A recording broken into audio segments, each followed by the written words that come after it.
8 partout. Les Français sont revus.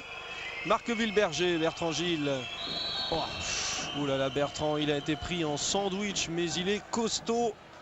Le protégé de Philippe Gardan à Chambéry. Et nous saluons d'ailleurs son grand frère Guillaume Gilles qui devait faire partie de cette aventure mais qui est blessé. Marqueville-Berger. Ouh, ouh la claque. Et attention ne jamais faire ça à Marqueville-Berger parce qu'il aura l'occasion de prendre une petite revanche sympathique comme il sait le faire en défense. Ouais, mais il a voulu remettre les cervicales en place peut-être. C'est ce qu'attendait Marco, je crois. Alors c'est bien vu. Les Français qui maintenant sont en supériorité numérique. Patrick Casal, Marqueville-Berger, André Golic. Ces trois joueurs ont joué au moins une fois à Montpellier. Et le but de Patrick Casal qui désormais est à Irun. Allez, on regarde sur les chiffres français. 1 sur 1 pour Burdet, 2 sur 3 pour Bertrand Gilles. 0 sur 1 pour Golic, 1 sur 1 pour Puységur, 0 sur 1 pour Joulin et 4 sur 5 pour Casal. Ah, c'est un bon début de match les Français, ils sont peut-être encore plus déterminés, plus rapides dans leur façon de s'engager dans le but que le match d'hier, donc très bien, belle entame. Oui, alors que côté ukrainien, Veliki a inscrit 3 buts, Nat et Lokman 2.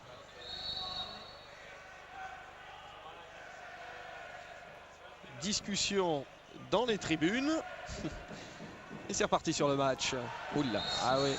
Olivier Giraud nous fait un match en défense. Il en veut, Olivier Giraud. Un garçon éminemment sympathique. Avec une histoire impressionnante. Qui a commencé à Massy.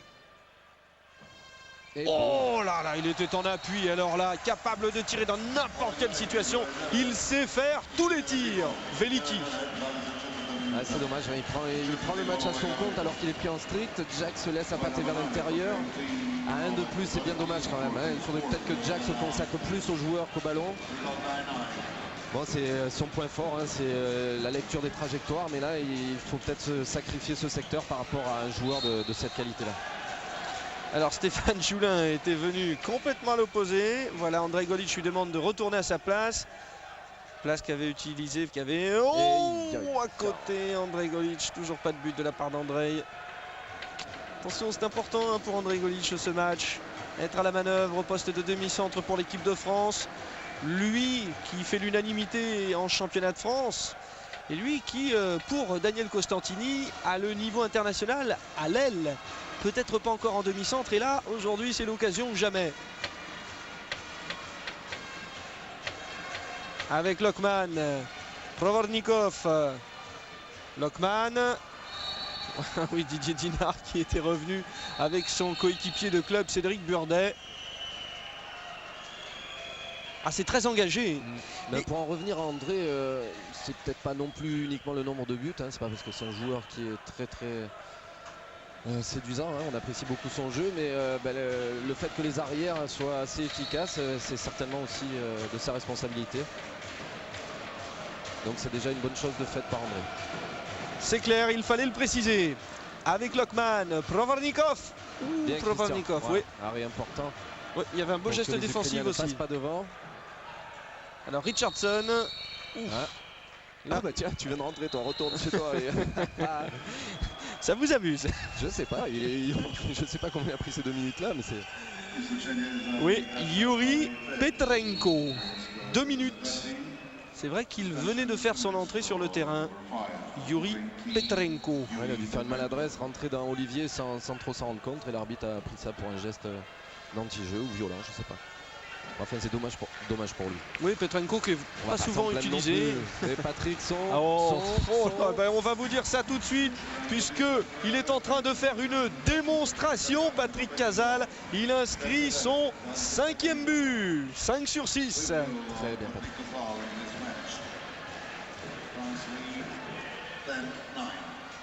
À 5 minutes de la mi-temps. Allez, Jack, garde-le bien celui-là. Oui, Jackson Richardson qui a un œil sur Veliki. Parce que de l'autre côté, je pense que les Ukrainiens n'arriveront pas à faire la différence à 4 contre 5 avec les défenseurs dans l'équipe de France en ce moment. Provornikov. Voilà, Jack reste bien sûr celui-là. Veliki. Voilà. Didier Dinard qui est dessus.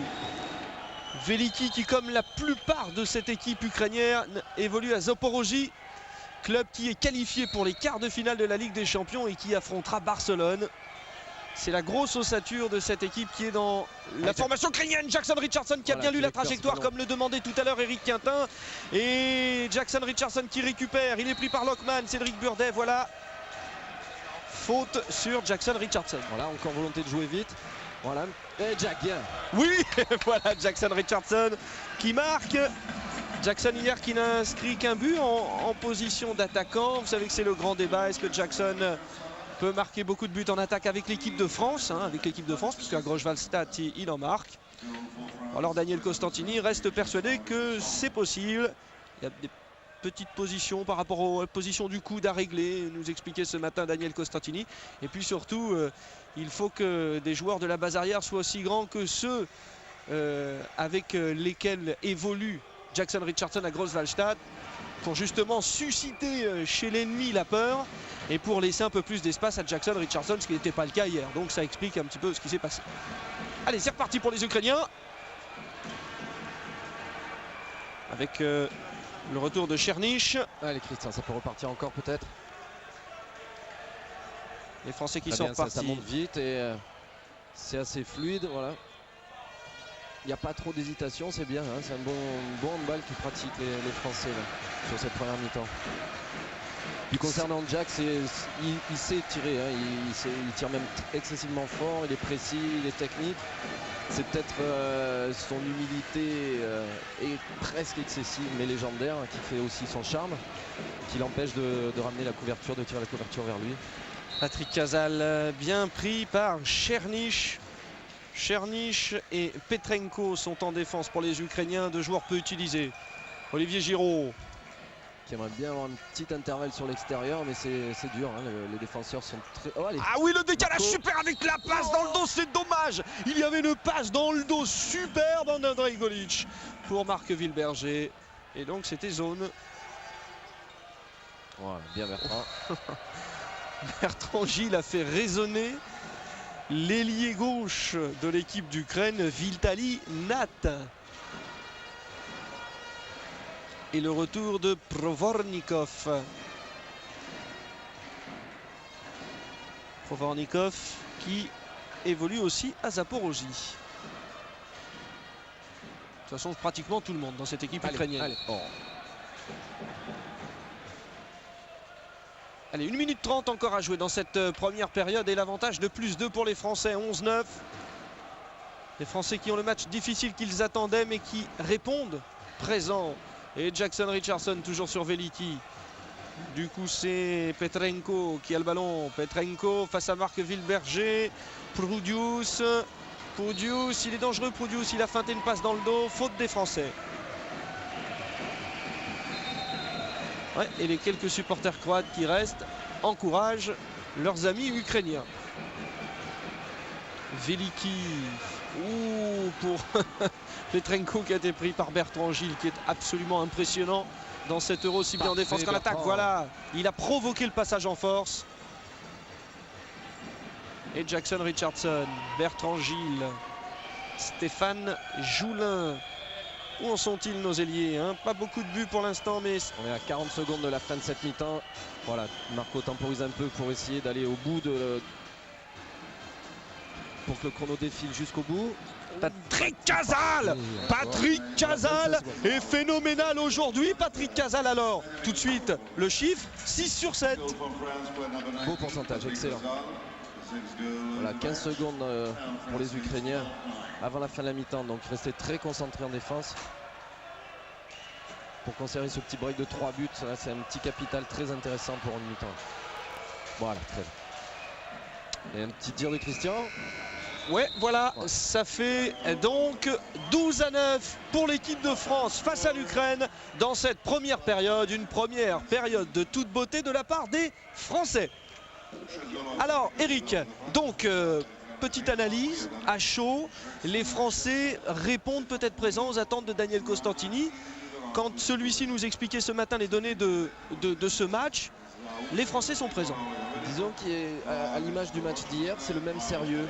La même propreté dans leurs relations au niveau de la passe, au niveau de la concentration en défense, avec une énergie supplémentaire, une combativité supplémentaire, une volonté supplémentaire par rapport au match d'hier. Ils savent qu'il faut monter progressivement dans ce championnat d'Europe et c'est le cas, il faut vraiment les en féliciter. J'ai l'impression qu'ils ont vraiment une grande envie de réussir ce match et là c'est bien parti. Alors nous avons beaucoup de joie parce que Éric Quintin a été champion du monde en 1995, notre consultant, et un autre champion du monde 95, un autre ailier, décidément je suis bien entouré, si j'avais la chance de jouer pivot, on aurait pu faire quelque chose. C'est Grégory Anctil qui donc subit le turnover aujourd'hui. Alors il y a à chaque jour un gagnant et un perdant, c'est Stéphane Joulin aujourd'hui. Alors Grégory Anctil déjà, bonsoir. Bonsoir.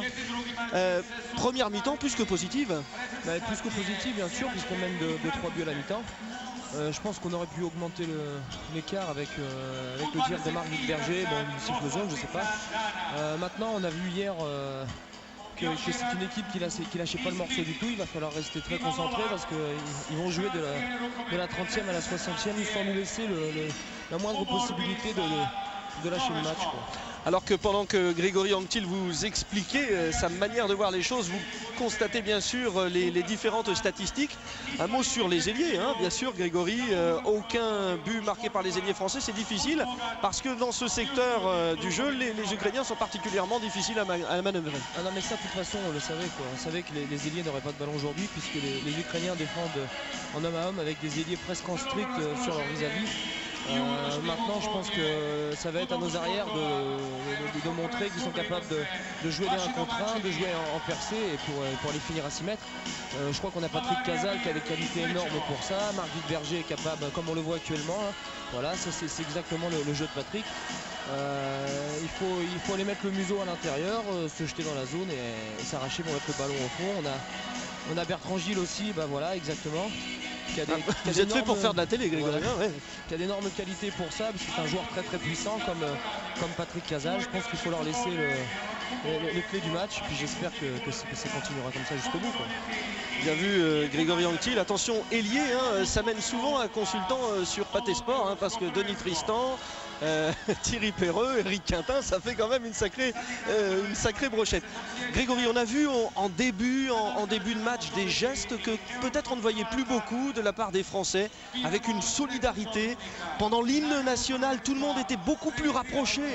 Il se passe quelque chose là, non? Je pense qu'en fait, on pourra peut-être même en parler avec Eric, je crois qu'un esprit d'équipe comme on avait avec les Barjots, ça se forge pas sur un match ou deux, ça se forge sur plusieurs compétitions avec beaucoup d'envie, beaucoup de solidarité. Là petit à petit on est en train de trouver une âme qui se forme et de toute façon on n'a pas forcément le potentiel individuel technique pour pouvoir rivaliser sans hargne et sans cœur devant les plus grosses équipes du monde, donc c'est pas une mauvaise chose, surtout que vu ce qui nous attend cette année, il va falloir qu'on soit tous très solides et au moins très forts psychologiquement. Merci Grégory Anctil d'être venu à notre micro. Et à bientôt, oui, notamment demain sur le terrain, puisqu'avec le turnover, donc on retrouvera face à l'Allemagne à 19h, donc dimanche en direct sur Pathé Sport, Grégory Anctil et l'équipe de France. L'équipe de France qui est donc au repos à 12-9, un avantage donc pour l'instant plus qu'intéressant. Et un petit clin d'œil, alors vous ne les voyez pas sur cet écran, mais Thierry Omeyer et Daniel Narcisse sont venus échauffer. Bruno Martini, les deux des 3 joueurs français donc, qui n'étaient pas inscrits sur la feuille de match aujourd'hui, sont venus prêter un petit coup de main, donner un coup de main à Bruno Martini. Alors avant de marquer une pause, juste un mot d'Éric Quintin. La clé pour la deuxième mi-temps, Eric? On ne pas tomber dans le piège dans lequel sont tombés les Allemands, un poil de suffisance, l'écart qu'ils ont eu très longtemps de 4 buts qui a fondu comme neige au soleil. Donc ne pas tomber dans le même piège, mais vraiment l'impression des Français en première, c'est qu'ils sont dans la place, très concentrés. Les Ukrainiens étaient pourtant riches de la confiance acquise lors du match contre l'Allemagne. Donc les clés, il faut que nos arrières continuent à profiter des espaces qu'il y a et que la défense reste bien concentrée et ça devrait être une The Pocket. Allez, en plus on reste bilingue. Merci Eric Quintin. Nous nous retrouvons donc dans un instant pour la deuxième mi-temps de ce France-Ukraine. Mais avant cela, nous marquons une petite pause. A tout de suite.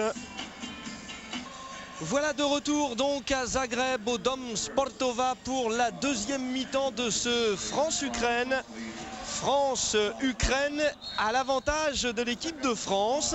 Alors d'ores et déjà, je voudrais revenir sur le petit problème que nous avons eu en début de rencontre. Pardonnez-nous, vous n'avez pas vu le début du match aussi.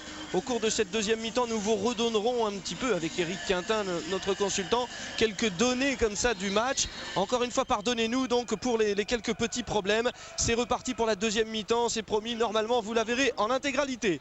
Andrei Golic, Cédric Burdet.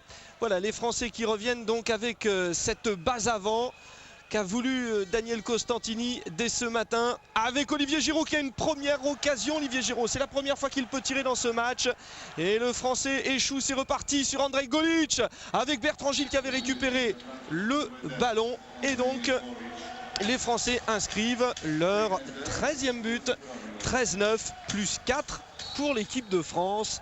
Avec ce but, on revoit ça au ralenti d'Andrei Golic.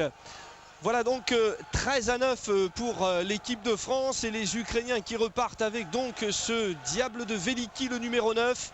L'objectif de Daniel Costantini, encore une fois, était de mettre en situation avancée Jackson Richardson sur Veliki. Dans la mesure où c'est vrai, hier Veliki a marqué 12 buts face à l'Allemagne. Je vous rappelle que l'Ukraine a fait match nul avec l'Allemagne 24-24 alors que la France battait la Norvège. Et donc le rôle de Jackson Richardson est très important dans ce match. En début de rencontre tout à l'heure, il a été très efficace. Veliki n'a pas marqué beaucoup de buts, ce qui a permis à Lokman, l'autre gros bras, d'inscrire bon nombre de buts. Et puis progressivement Veliki donc a pu s'imposer et reste très dangereux. Ça fait donc 10-13 pour l'équipe de France après ce but ukrainien inscrit par Provornikov. Dans un petit espace, un vrai but de grand pivot. Alors c'est donc reparti avec toute l'ossature de Zaporogie encore une fois pour l'équipe ukrainienne. Club qui s'est qualifié pour les quarts de finale de la Ligue des Champions. Ils joueront face à Barcelone. Cédric Burdet. Allez, on vous redonne quelques chiffres français. Peut-être ne les avez-vous pas eus. Ici, encore une fois, nous ne savons pas trop ce que vous avez pu voir en première mi-temps. Donc Burdet 1 sur 1. Bertrand Gilles 2 sur 3. 0 sur 2 pour Golic. 0 sur 1 pour Giroud. 1 sur 1 pour Puisségur. 1 sur 2 pour Julin. 1 sur 1 pour Richardson. Et 6 sur 7 pour Patrick Casal. Alors, réaction sur l'action. Eric Quintin. Non, une petite faute. Je pensais que l'arbitre allait peut-être laisser le jeu et Bertrand avait trouvé l'ouverture, mais les arbitres sont venus à la fête. Cédric Burdet, Andrei Golic. Oh, cette passe d'Andrei Golic sur Laurent Puisségur. Qui s'est luxé un doigt sur l'action tout à l'heure en défense, mais à la main gauche, donc avec peut-être moins de soucis que si ça avait été sur sa bonne main. Ah, ça fait quelques petits bobos supplémentaires. Nous vous rappelions tout à l'heure que Marc Wilberger nous avait causé quelques soucis. Encore une passe monstrueuse d'Andrei Golic sur Laurent Puisségur. Et ce matin, nous avons eu peur pour Marc Wilberger qui s'est réveillé avec un torticolis. Et les kinés français, messieurs Balicchioni et Favre, se sont précipités à son chevet et ça va un petit peu mieux. Stéphane Joulin en pénalty.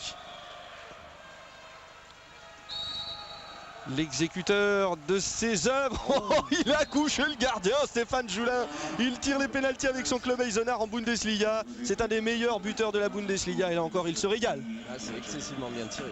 Une freine qui a fait tomber le gardien par terre, ce qui n'est jamais réjouissant pour lui. Et derrière, Stéphane nous met le ballon heureusement à l'endroit où il faut. La détermination française dont nous parlions tout à l'heure à la mi-temps avec Grégory Anctil. Provornikov, Lokman, c'est la base arrière traditionnelle pour l'équipe d'Ukraine. Alors les Français choisissent en fait quand Veliki se trouve sur la droite, donc dans une position qui est peut-être moins confortable pour lui, mais ils choisissent de laisser Jack au milieu apparemment. Alors pour l'instant, côté ukrainien, on le reprend finalement. Allez, 4 sur 6 pour Veliki pour l'instant, 2 sur 2 pour Nad, 2 sur 4 pour Provornikov et 2 sur 2 pour Lokman. Et Stéphane Joulin, 2 minutes. Sévère. C'est sévère et en même temps Stéphane Joulin est hargneux sur le terrain et ça c'est une bonne nouvelle. Oui, c'est très bien, il participe à l'engouement et à la volonté de l'équipe de vouloir prendre vraiment le pas psychologique sur cette équipe d'Ukraine et de vraiment leur montrer qu'il n'y a pas moyen de revenir comme ils l'ont fait hier. Et les frères Naszewski, les cousins Naszewski macédoniens ont été impitoyables. Et il est passé Lokman en supériorité numérique, 14-11.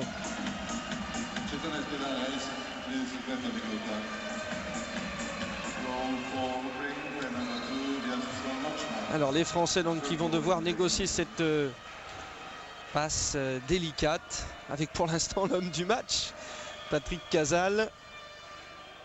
Ouais, les Ukrainiens choisissent d'isoler André. Oh, une belle induction. Ils ne l'arrêteront pas aujourd'hui. Patrick Casal, lui aussi de la Réunion, comme toutes les stars que nous envoie cette île fabuleuse, est en train de faire un énorme match. 7 sur 8. Il y a un beau travail avec Cédric. Là, on sent qu'il y a peut-être des antécédents de leur vécu montpelliérain. Patrick fait semblant d'aller à l'intérieur, ce qu'on appelle une induction, et repart en fait dans le secteur que libère le défenseur. Et nous met un super tir sur l'aile. Cette équipe de France est séduisante, hein. Disons-le franchement, même si bien sûr il y a des limites, mais des limites qu'on connaissait. Rappelons quand même qu'il manque Guillaume Gilles, Guéric Kervadec, Jérôme Fernandez, que nous saluons tous les trois vraiment très chaleureusement. Donc ça fait 3 joueurs d'importance. Et malgré ces absences, les Français là font un bon match. Veliki. Et l'arrêt de Christian Godin qui donc a débuté la deuxième mi-temps. Je ne pense pas que vous ayez vu son premier arrêt tout à l'heure fabuleux en 1 contre 1, enfin en 1 contre 1, en face à face avec Veliki tout seul devant Christian Godin. Il avait sorti ce tir, Christian Godin. C'est la raison pour laquelle Daniel Costantini a décidé de le garder. Lokman, Veliki. Oh, Didier Dinard. Il y a de l'activité, il y a vraiment un beau visage là de l'équipe, hein, comme vous l'avez dit tout à l'heure. Il montre vraiment un état d'esprit excellent. Oui, Eric, d'ailleurs. La qualité de leur jeu en fait s'en ressent derrière. Hein. Alors en fait, c'est vrai qu'hier on avait un petit peu regretté qu'il y ait pas assez de solidarité en défense. Les joueurs n'étaient pas assez près les uns des autres. Aujourd'hui là. Allez Didier, ton but. Il est voilà, là. le but de Didier du jour. Il est là, le voici. Notez-le bien, à 6 minutes 36 de jeu en deuxième mi-temps. 16-11, les Français se détachent. Ouais, dans un moment qui est psychologiquement important en début de deuxième mi-temps, les Français creusent l'écart, ce qui peut finalement un petit peu faire mal au moral des Ukrainiens. Bon alors surtout ne rien lâcher. Encore une fois, la force de cette équipe ukrainienne est de ne jamais baisser les bras. Le meilleur exemple était hier face à l'Allemagne. L'Allemagne qui menait largement et l'Ukraine est revenue. Et ils attaquent toujours à tout va. Ah ouais, voilà. Voilà, bah vous avez tout compris. Même si effectivement, là, défensivement, ça n'a pas été très solide en face côté français. Stéphane s'est peut-être senti un petit peu en difficulté par rapport à l'exclusion de tout à l'heure, donc moins agressif. Christian qui n'avance pas franchement pour fermer l'angle et donc qui laisse une petite ouverture à Nat Vitali, qui est la deuxième pièce importante de l'édifice ukrainien. André Golic, Bertrand Gilles. Ah, Bertrand Gilles, André Golic. Ah oui, il était là. Hein. Ah oui, il est là, le gardien. Ouais, il a de grandes jambes, mais il est vraiment allé chercher le ballon très loin. Butko, c'est son nom. Oh là là là là là, est-ce qu'il avait réussi encore là? Enfin bon, il y avait faute. J'ai l'occasion de vous dire qu'ils sont quelques joueurs à 2 mètres. Hein. Il y a Chernich qui mesure 2 mètres. Il y a également Butko, le gardien donc. Et puis le pivot Volodymyr Kizil. Le voici Kizil qui a passé à Lokman. Lokman qui tire, beau geste défensif. Devant. La montée de balle. Oui, Olivier Giraud y était. Et Bertrand Gilles. Pouf, ouf, il trouve la possibilité de tirer encore. Mais les cousins Naszewski, arbitre macédonien, redonnent le ballon en français.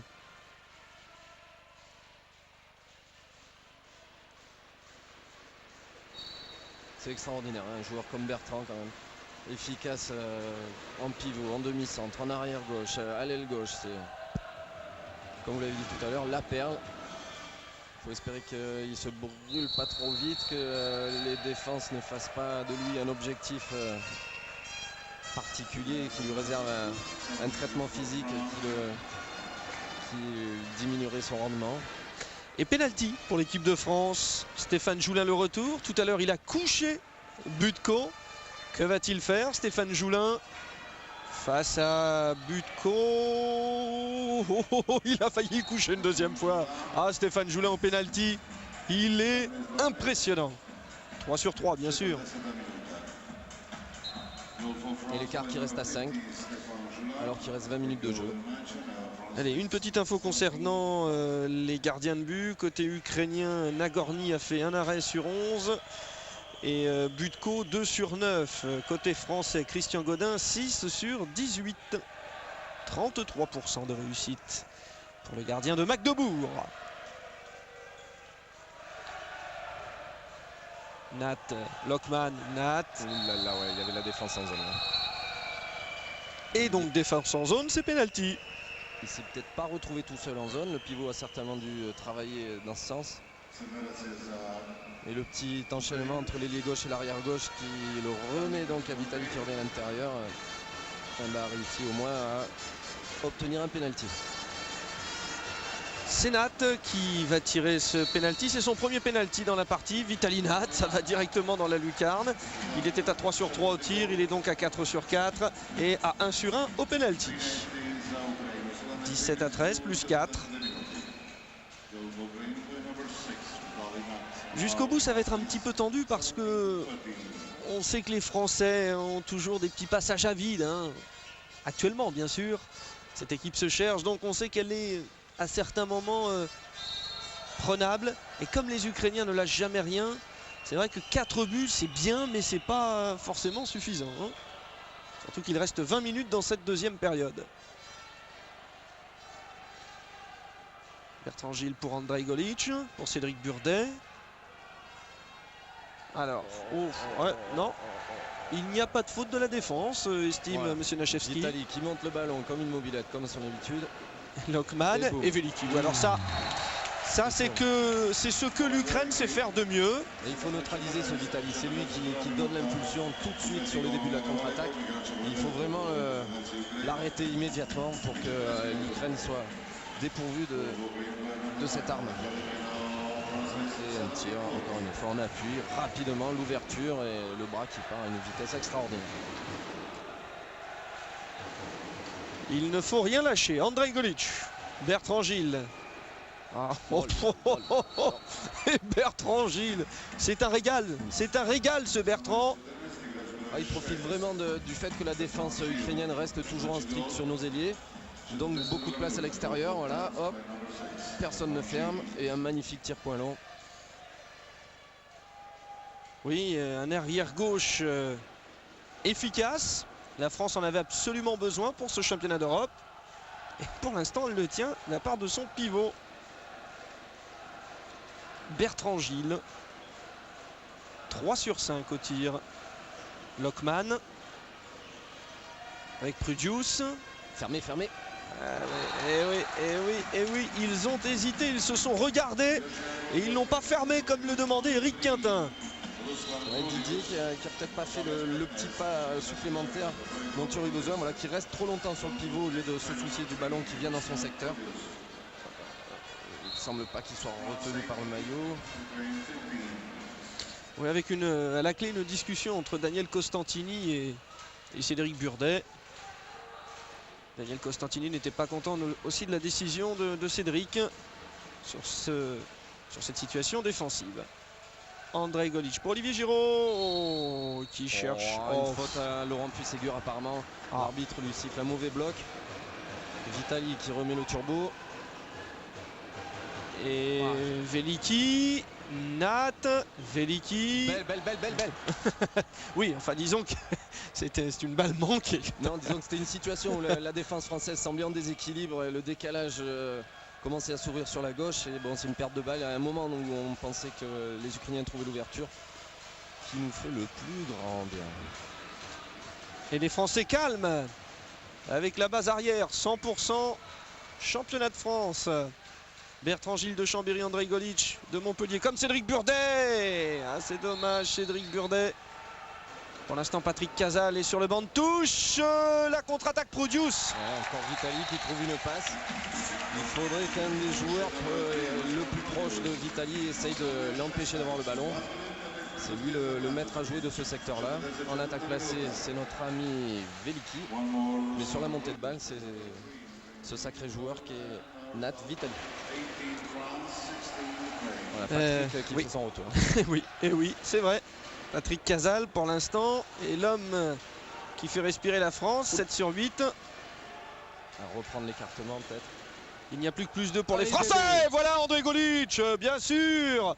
C'est le premier but d'Andrei Golic dans ce match. Après ces superbes passes distillées, ça y est, il s'ouvre en plus le chemin des buts.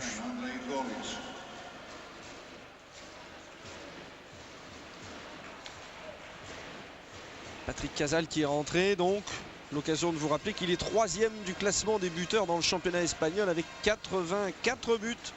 Derrière Parachenko et Veselinovic. En revanche, pour son équipe, il roule, c'est un peu plus dur, 9e.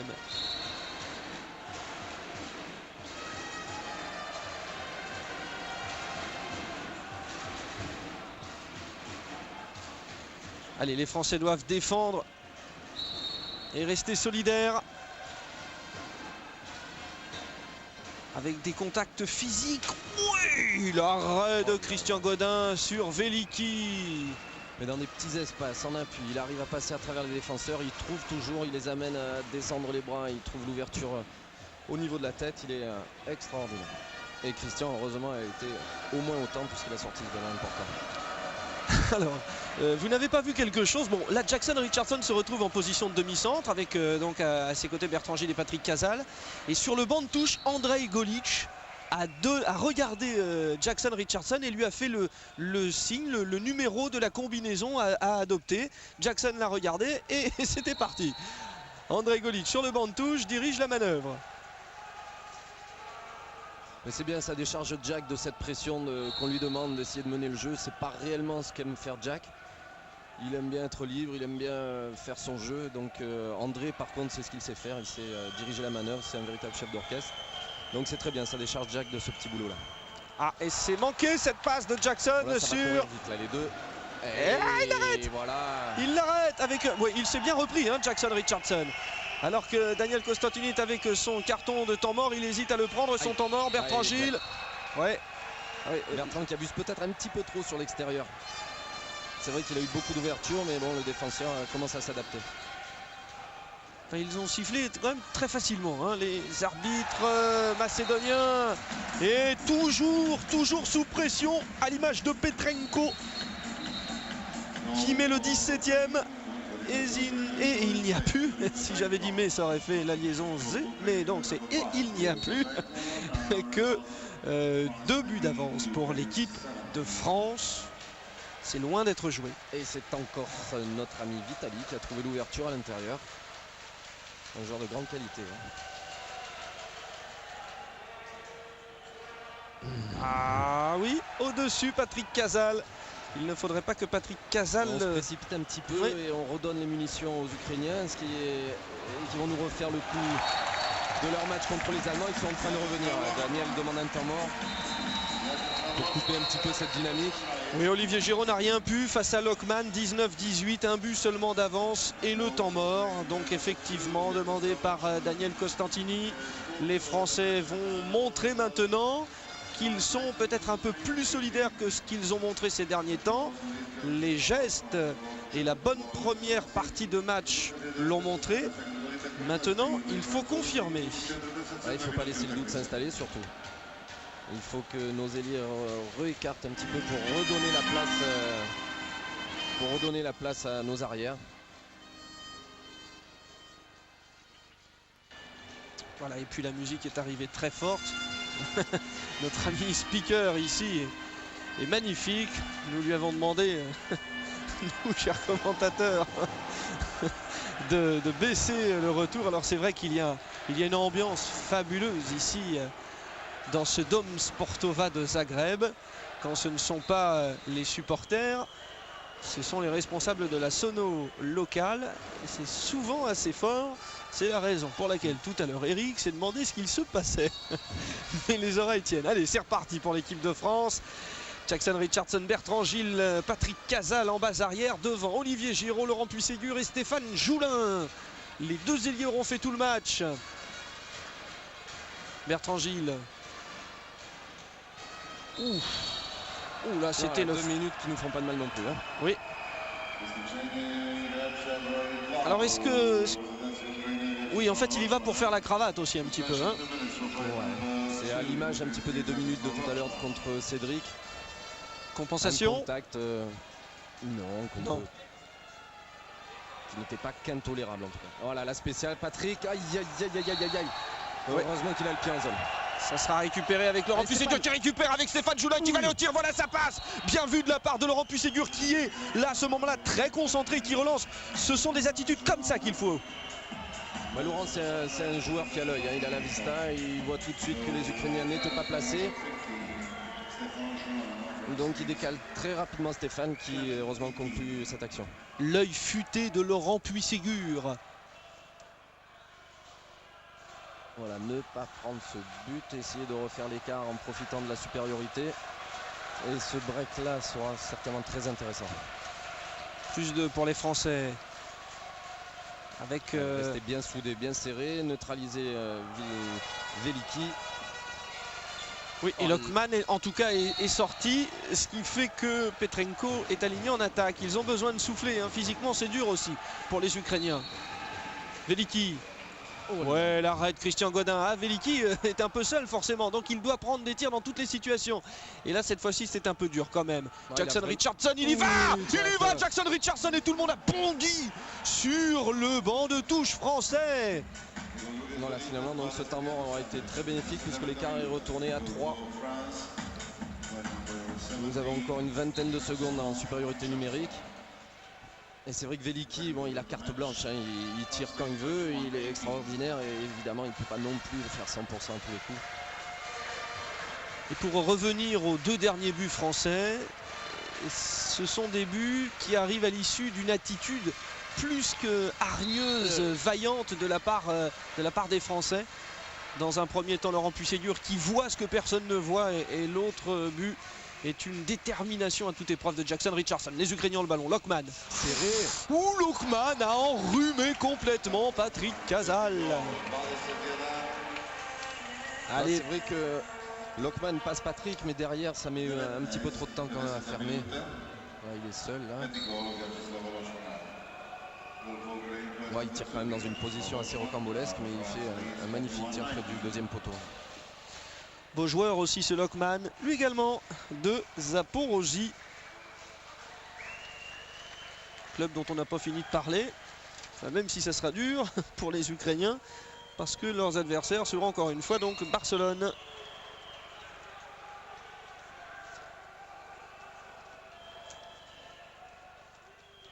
Allez, les Français à l'attaque avec Patrick. Pour Jack. Oui.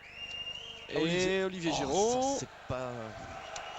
C'est dommage, Jack était à moitié dans l'intervalle, il ne savait pas trop s'il allait le prendre ou décaler, et il a fait un petit peu les deux à la fois, et finalement Olivier n'a pas eu l'ouverture qu'il aurait souhaité. Patrick Casal qui n'a pas marqué depuis un petit bout de temps. Ouais. Voilà, les Français perdent le ballon, faute d'attaquant. Et récupération ukrainienne, Lokman. Bien défendu, très bien. Ah. Alors, décidément. Ça fait quand même beaucoup de 2 minutes. Hein. On va peut-être revoir l'action ralentie. Il me semble que Jack ferme relativement normalement, sans faute excessive. Bon, d'accord. Infériorité numérique pour les Français, 2 buts d'avance seulement. Les Ukrainiens ont maintenant une belle occasion de se mettre en évidence. Voilà Lokman. Et c'est plus Lokman qui fait la différence au tir maintenant. Hein. Ouais, c'est de bons jeunes. Hein. Ils ont vu que Veliki était pris de très près. Donc ils prennent leurs responsabilités. Et nous avons l'entrée de Bruno Martini qui va essayer de finir le match au moins aussi bien que s'il l'a fait hier. Lokman 6 sur 7, 86%. Voilà, entre Dédé et Patrick qui le met parfait. Voilà, c'est très bien. Là aussi, ça fait du bien Patrick Casal, cette relation avec Andrej Golic. Quand Andrej Golic est à la manœuvre, Patrick Casal se régale.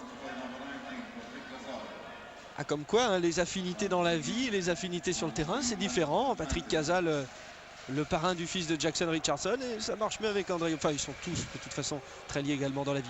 Veliki, il est passé, Veliki. Ouh là là, pour l'instant, tout le monde est en train de dégainer dans ce match. Il va y avoir des forces lâchées dans la bataille. Veliki en est à 6 sur 11 et Lokman 6 sur 7 donc. 6 sur 7, excellent pourcentage. Encore une trentaine de secondes à 1 de moins.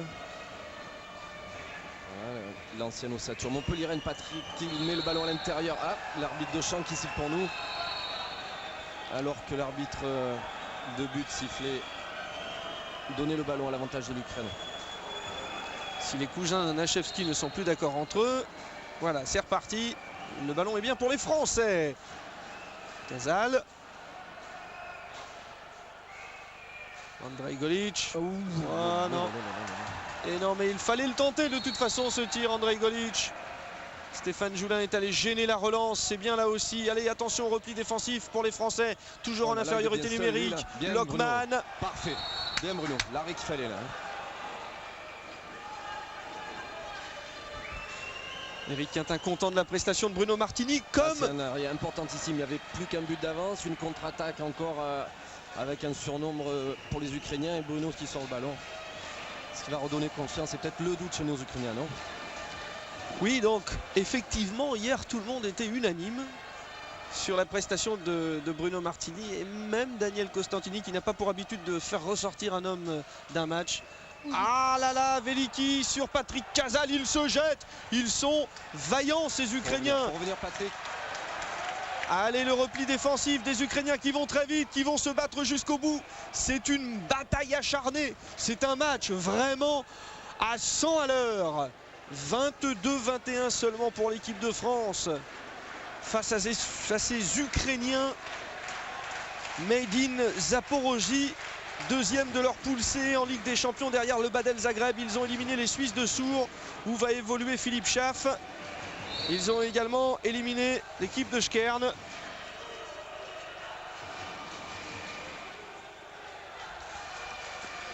Lokman avec Provornikov. Ah, c'est bien Bruno, ça. Parce que la défense semble même baisser un petit peu le ton. Peut-être un petit coup physique à 5 minutes de la fin qui pourrait se comprendre, mais il y a nettement moins d'activité, nettement plus de place entre les joueurs. À un moment où la vie se joue sur ce match-là en tout cas. 6 minutes de la fin et les Français sont priés de marquer ce but.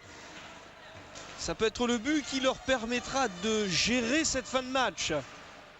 Andrej Golic, Bertrand Gilles, Patrick Casal.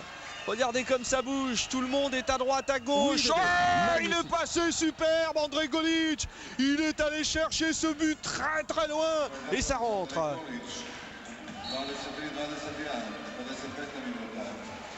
Celui-là aussi il fait du bien, il en passe un, il en passe deux, il prend l'intervalle. Heureusement il n'y avait plus personne sur la base arrière, donc il aurait été un petit peu ennuyé si jamais il n'avait pas eu l'ouverture. Donc c'est bien qu'il ait réussi à conclure. Grand match d'Andrej Golic. Comme à son habitude. Veliki.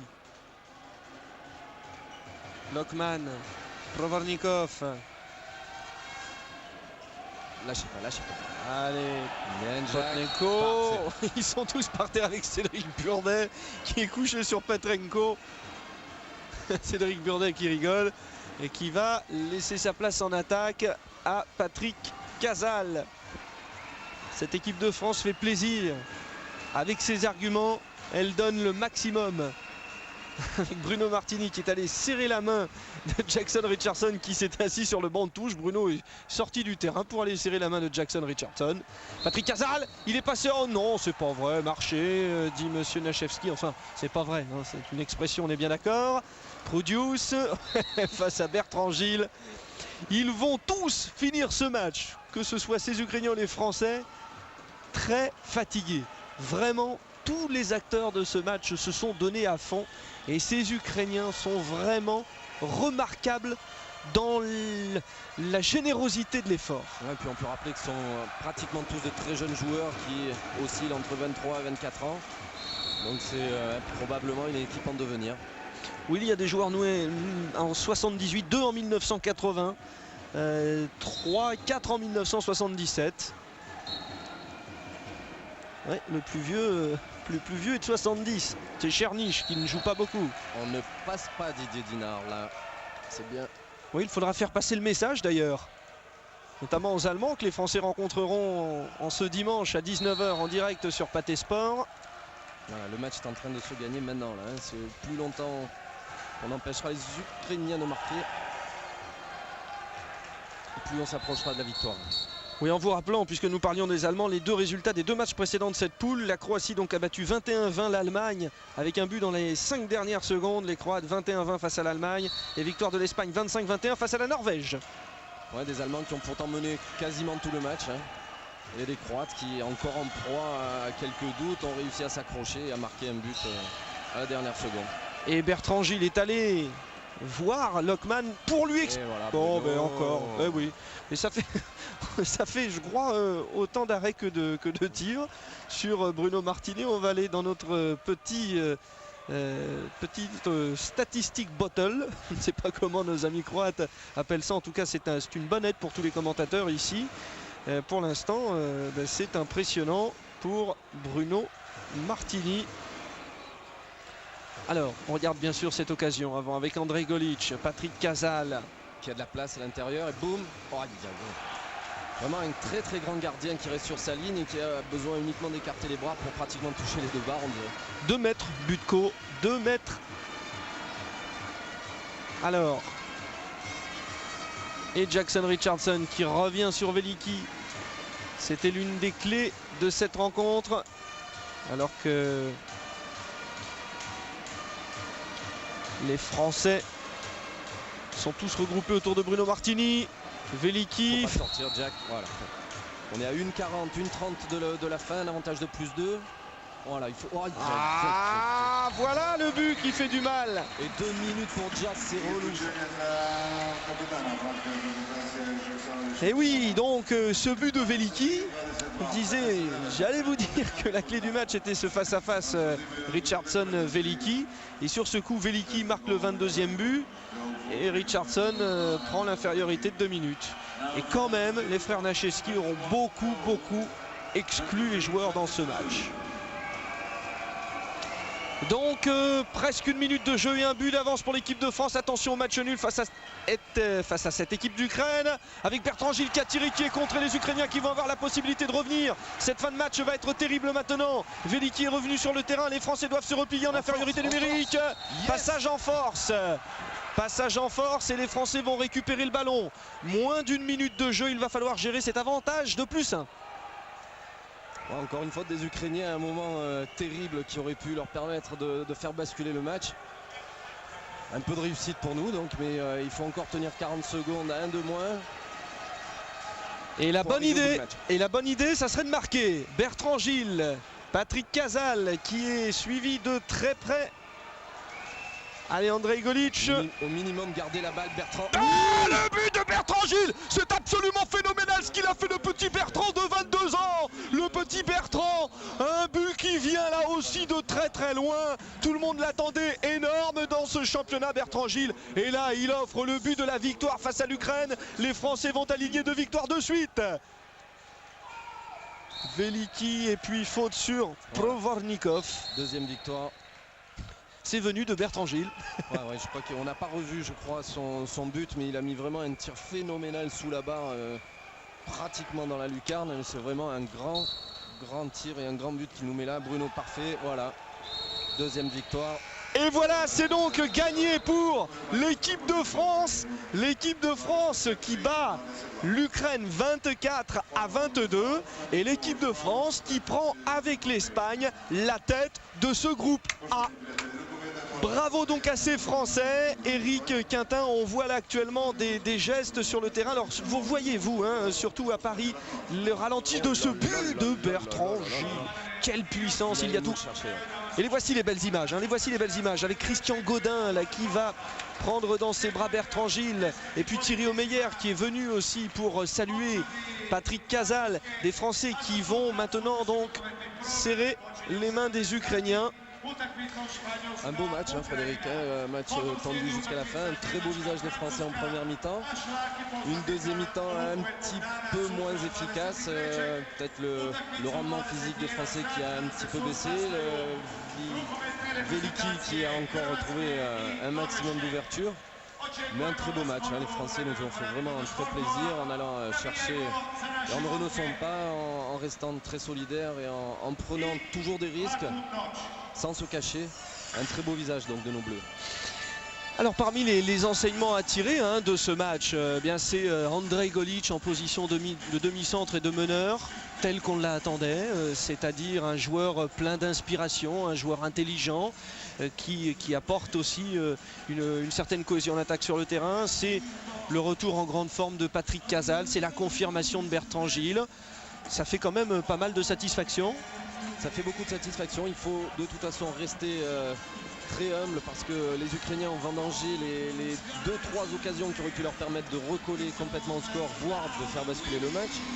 Donc il faut rester très modeste. Mais là les Français sont vraiment dans l'état d'esprit qui convient. Ils sentent que les choses tournent à leur avantage en ce moment parce qu'ils font preuve du plus grand sérieux.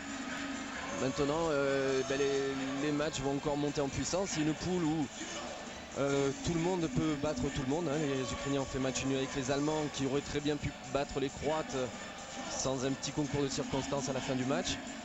Donc les Français ont encore toutes leurs chances de finir au-delà de leurs objectifs. Donc des enseignements très intéressants. Ouais, des objectifs qui étaient la 5-6e place en fait. Alors nous revoyons donc les plus belles actions de ce match avec bien des Ukrainiens, encore une fois, hein, qui ne déçoivent pas, des Ukrainiens qui sont des jeunes joueurs, qui ont tout donné physiquement et bien qu'on retrouve gênant des équipes comme l'Allemagne hier avec ce match nul et puis comme l'équipe de France, bon, qui s'impose certes, mais qui s'impose que de 2 buts. Alors Jackson Richardson nous retrouve, Jackson qui était de toutes les aventures avec l'équipe de France et à qui j'imagine il y a eu beaucoup pour qui il y a eu beaucoup de satisfaction aujourd'hui. On a senti notamment un état d'esprit de Jackson de la part des joueurs français. Il s'est passé quelque chose aujourd'hui au niveau de l'âme. Bon, enfin, ça date pas que d'aujourd'hui, ça date depuis hier. C'est-à-dire avec l'accent de Fernandez, on voulait surtout prouver justement, sans lui on pouvait justement jouer un jeu beaucoup plus organisé, c'est-à-dire jouer surtout avec la tête, quoi. C'est-à-dire avec le cœur, avec la motivation. Ça s'est ressenti, il manquait un tireur. J'espère qu'il se remettra parce qu'on a vu sans doute qu'on a tant besoin de lui, quoi. On espère. Merci en tout cas Jackson d'être venu. On se quitte sur ces belles images de la Croatie. On se donne rendez-vous à 19 h dimanche pour le France-Allemagne. Au revoir.